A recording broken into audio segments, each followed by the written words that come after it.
ఇది జీలకర్ర బెల్లం. ఇవి రెండు వేరు చేయలేనంతగా కలిసిపోతాయి. పెళ్లి తర్వాత భార్యాభర్తలు కూడా జీవితాంతం అలా కలిసి ఉండాలని ఇవి తలపై పెట్టిస్తాయి.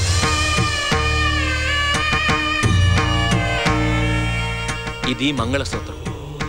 మంగళం అంటే పవిత్రత, సూత్రం అంటే తాడు. ఇది మెడలో పడగానే పెళ్లి అగ్ని కంటే పవిత్రం అవుతుంది. పుట్టింటికెళ్తే అత్తారింటిని, అత్తారింటికెళ్తే పుట్టింటిని మర్చిపోకూడదనే 2 బొట్లున్న తాళ్ళని మెడలో కట్టిస్తారు. తలంబ్రాలంటే తలపై నుండి రాలిపడేవి. ఆ ఇంట్లో సిరి సంపదలు కూడా అలా వచ్చి పడాలనే తలంబ్రాలు పోయిస్తారు. 7 అడుగుల్లో ప్రతి అడుగుకి ఒక అర్థం ఉంది. మొదటి అడుగు అన్నపానాల కోసం,